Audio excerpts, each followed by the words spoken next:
فرحت فرحة لم أشعر بها من قبل طوال حياتي، ثم طلب مني الاسم الكامل فأخبرته بالاسم فكتب لي شيكا بالمبلغ المطلوب. السلام عليكم ورحمة الله وبركاته.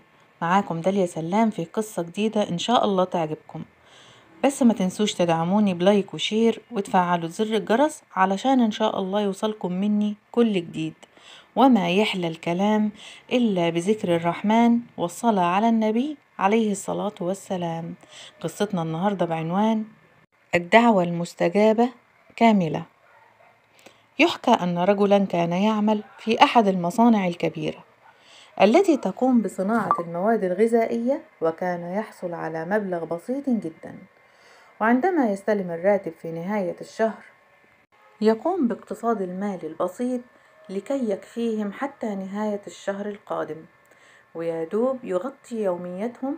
فكان بعض الأيام ينام مع أسرته دون عشاء. وكان الرجل يعيش مع زوجته وأطفاله الأربعة وأمه ووالده المسنين، وكان بارا بهم جدا.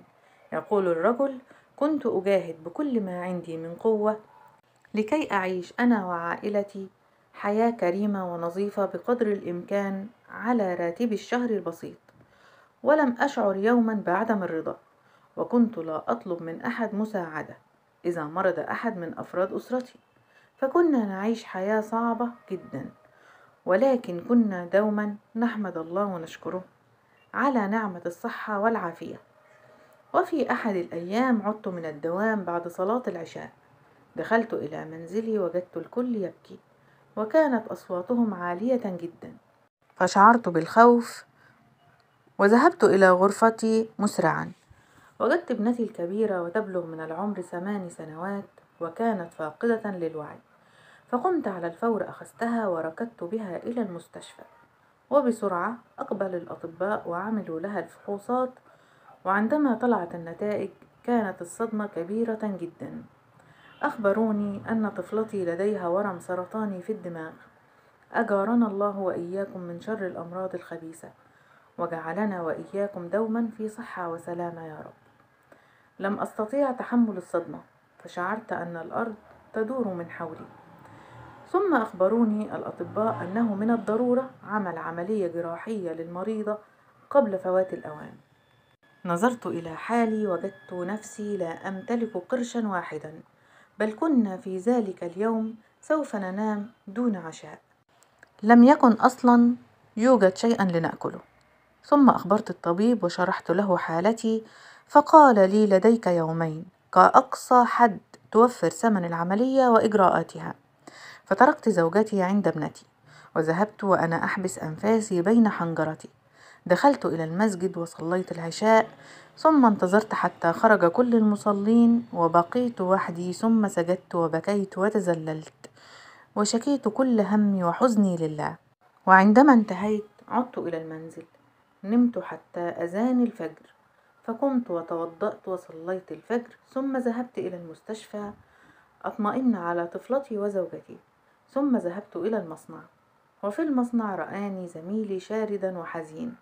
سألني عن السبب، ولكن لم أستطيع أن أمسك نفسي. فورا انفجرت بالبكاء وحكيت له ما حصل معي، ونظرت إلى وجهه وجدت دموعه تتساقط. لقد كان متأثرا من حالتي والذي يحصل معي.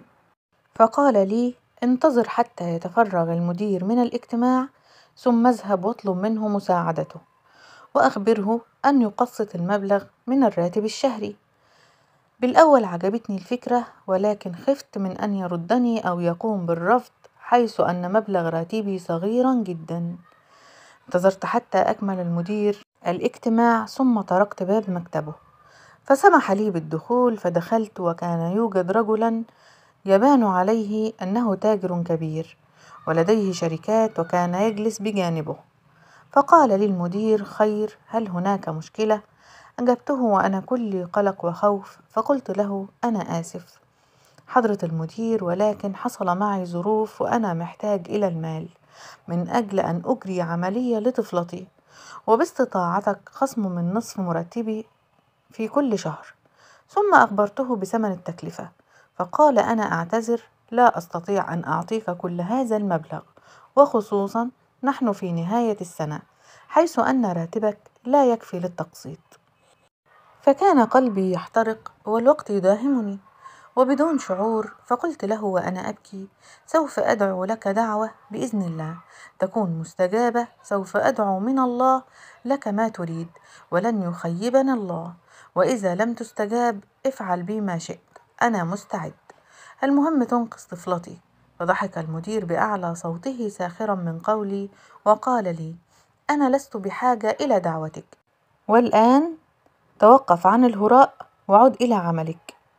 فاستظرت أريد الخروج، فقال لي الرجل الذي كان يجلس أمام المدير: تعال، أنا أعطيك ثمن العملية. فرحت فرحة لم أشعر بها من قبل طوال حياتي، ثم طلب مني الاسم بالكامل، فأخبرته بالاسم، فكتب لي شيكا بالمبلغ المطلوب. أخذت الشيك ثم قلت له: بماذا تريدني أن أدعو لك من الله؟ وإن شاء الله تستجاب، فأنا أملي في الله كبيرا جدا. أجاب المدير ساخرا: هل ما زلت مصرا على أن دعوتك مستجابة؟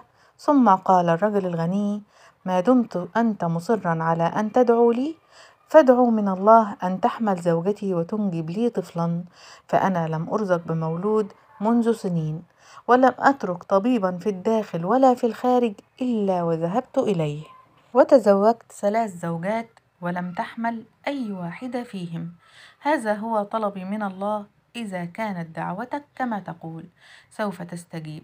هذا ما أتمناه. فقمت سجدت لله وأنا بالمكتب أمامه، ودعوت وفي قلبي أبكي وأرجو من الله ألا يخيب ظني في دعوتي حتى لا يسود وجهي أمامهم.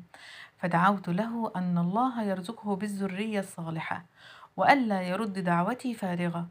ثم قمت مرة أخرى تشكرته وذهبت مسرعا إلى المستشفى بعد أن صرفت الشيك ودفعت ثمن العملية. وفي اليوم التالي قاموا بإجراء العملية لطفلتي، والحمد لله كانت العملية ناجحة وتجاوزت من مرحلة الخطر. وبعد أسبوع كنت أعمل في المصنع، تفاجأت بأحد يحتضنني من الخلف.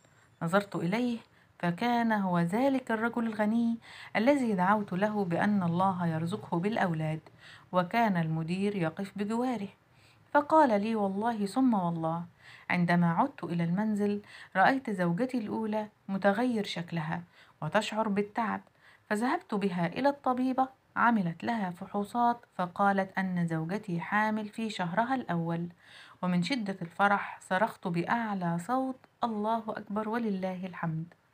ثم رجعت زوجتي إلى المنزل، ثم في اليوم التالي اتصلت بي أخت زوجتي الثانية فقالت لي أن زوجتي تشعر بالتعب، وأخذوها إلى الطبيبة وعملوا فحوصات وطلعت حامل. فتعجبت وقتها: أي سلاح هذا؟ أي قوة إيمان لديك؟ لقد حصلت معجزة. وأنا الآن قبل قدومي إلى هنا كنت راجعا من عند الطبيبة، لقد ذهبت بزوجتي الثالثة وكانت حامل، لقد حملت ال3 الزوجات بعد أن كنت قد فقدت الأمل وشعرت باليأس. وبما أن الله أكرمني بسبب دعوتك، فأنا أعرض عليك عرض عمل، أريدك أن تعمل عندي في شركتي براتب عالي جدا إكراما لك. وافق الرجل على العرض وأصبح يعمل معه في شركته، وانقلبت حياته من فقر وجحيم إلى غناء ونعيم. انتهت القصة، ولكن لم تنتهي القصص، هناك المزيد والمزيد من القصص المعبرة والجميلة. إذا أتممت سماع القصة لا تبخل بوضع إعجاب والتعليق بالصلاة على النبي سيدنا محمد، اللهم صل وسلم على سيدنا محمد وعلى آله الطيبين الطاهرين.